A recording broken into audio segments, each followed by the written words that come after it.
boqor buur madow boqoroo waxaan ku leeyahay haddaanu hablihii ciida galanahay hablihii ciida gala dulmi baad ka gashay hablihii ciida gale ma waxaad moodaa sheekadan sheeko geed lagu hayo boqoroo sheekadani sheeko geed lagu hayo maaha sheekadani waa sheeko ku jirta habraac qoondada haweenku waa habraac bay ku jirta doorashadaanay qayb ka tahay laakiin adigu malaa waxaad u haysatay waxaan ku maxay ahayd wax la iska qaadanayo xafiiska ra'iisul wasaaraha waxa la iga xaqiijiyay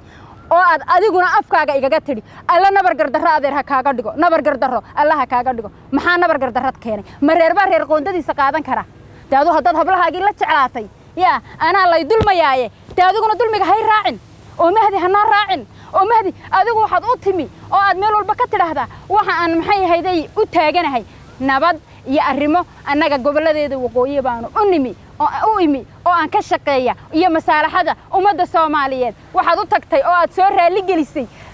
koonfur galbeed baad soo raali gelisay yaa hadda anigana dushaada ayaa la igu dulmay adna dulmigii ayaad ku raacday oo aad tidhi anaa qaadaya ciida gale ma qaado ciida gale laga ma qaadayo gabadh laga ma qaadayo way waxa ku waajibaaba shantooda kursi haddii boqolkiiba 50 la oranayo waxa ku waajiba waxa weeyaan waa laba hablood 5 kursi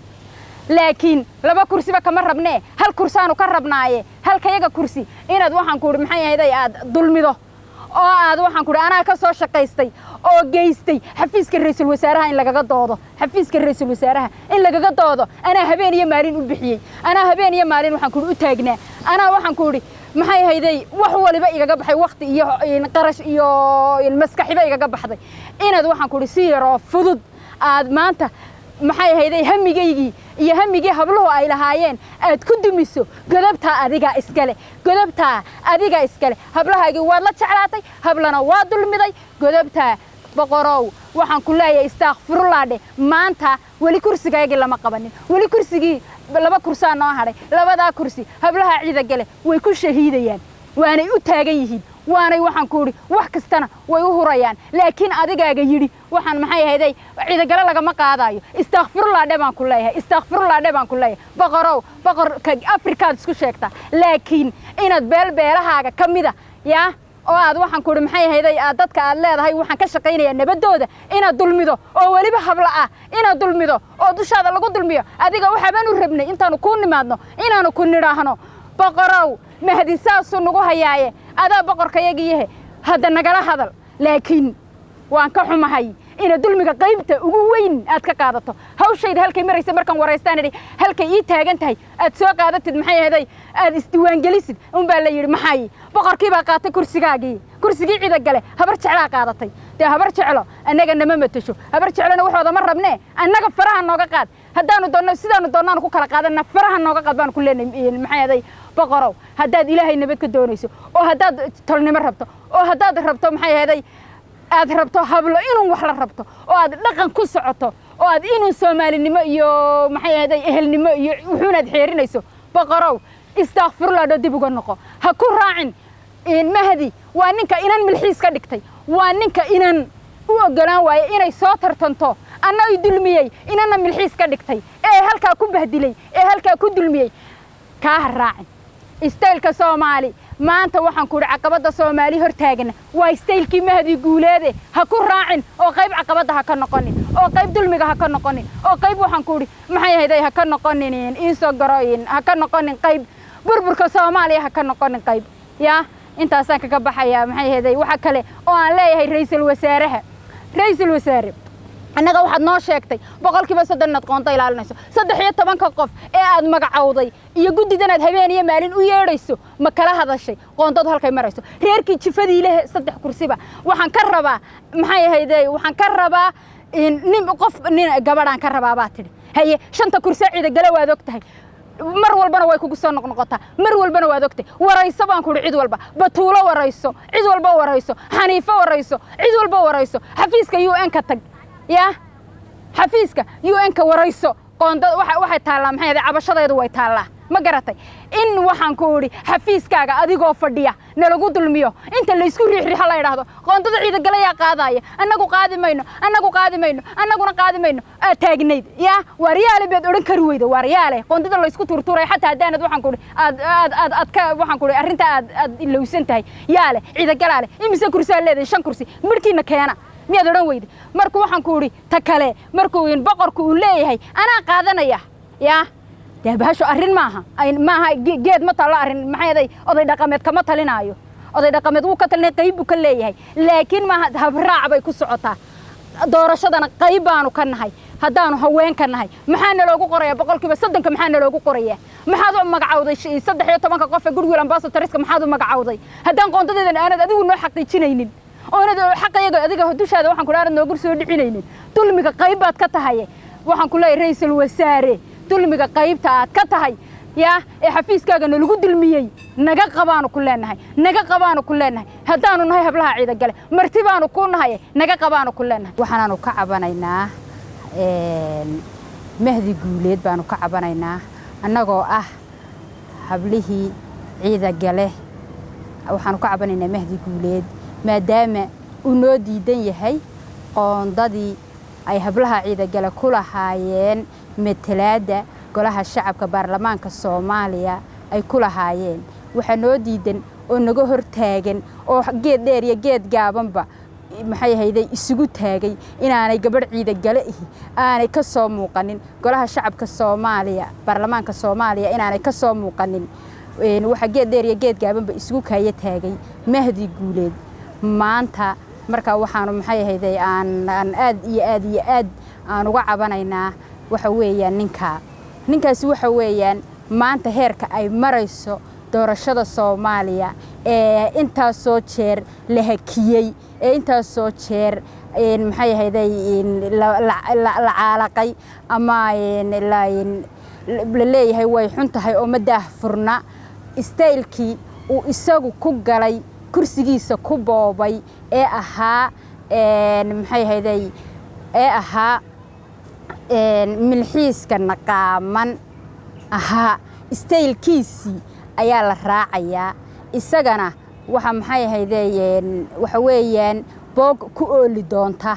oo uu Soomaaliya u horseeday weeyaan dhibka maanta Soomaaliya ka taagan ee doorashadeeda hore ula socon laaday ee kursi walba la leeyahay waa la boobay ee la leeyahay madaah furna ee la leeyahay qof ba maxay hayday loo boobaya waxa weeyaan istaylkii uu mahdi guuleed ama dhabihii uu mahdi guuleed u jeexay Soomaaliya ayaa meel walba ka taagan oo dhibka isaga ayay maanta ay dul saaran tahay dhibkaasi isaga ayuu dul saaran yahay waa ninka ku maxay hayday sameeyay kursi aan xataa jifadiisu lahayn waa ninka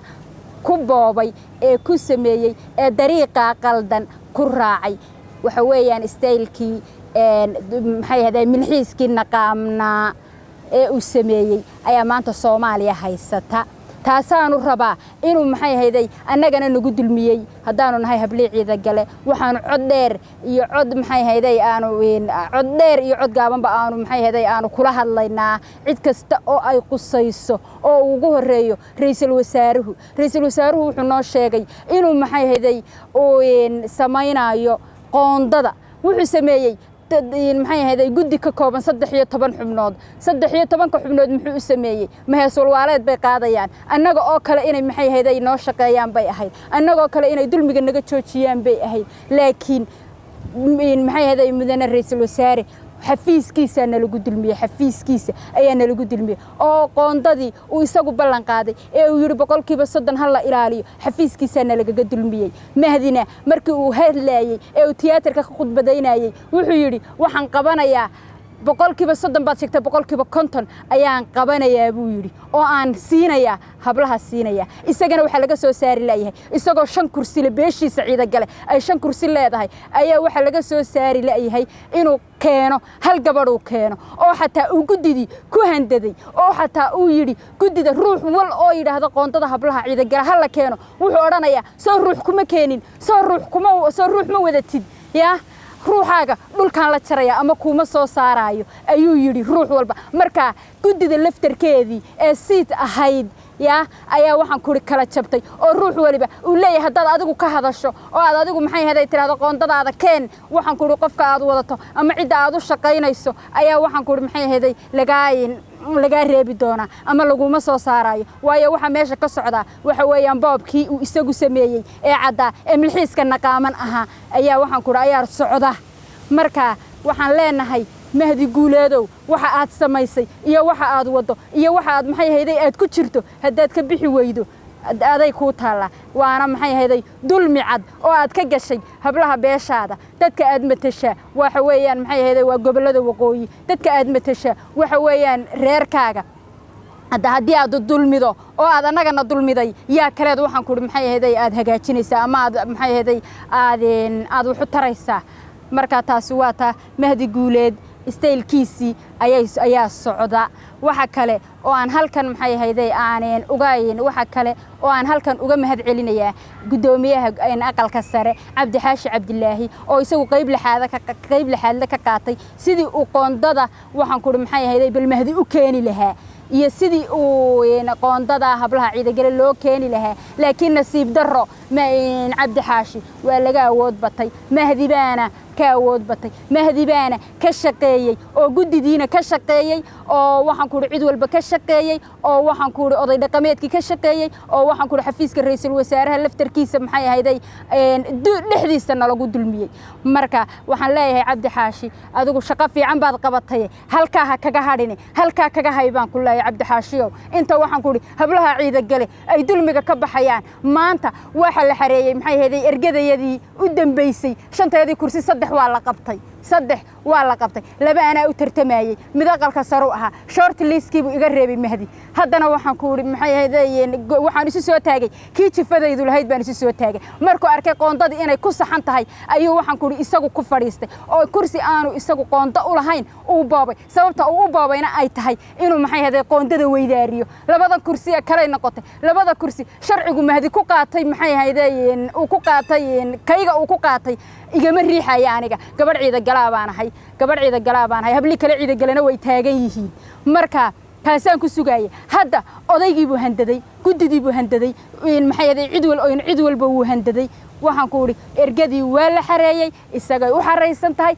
annagoo hablihiya banaankaanu taaganahay odayaashii way waxaan ku maxay yaday maca cid walba waxna laga tala galiyay ma jirto wax la iskaga kaaya tiriyayna ma jirto wax maxay yaday naloo ogol yahayna ma jirto waxa soo dhan mahdi baa ka dambeeya waxa kale shaqada kula jira oo shaqada kula jira inanka yara gudoomiyaha ee Khadar Xariir ayaa meesha isaguna ugu jira oo cid walba handadaaya oo cid walba leh annagu ma gabar sharaxan baanu maxay yaday ayaa noo joogta Khadar Xariir waxaan leeyahay Khadar Xariir oo waxaad ku jirto ka bax waxaanaad ku socotaa ka bax nin yar oo dhalinyaro abaad tahay kaarkaaga yaan la xoqanin waad u dhaxaysaa ninka iyo maxay yaday inantaba waad u dhaxaysaa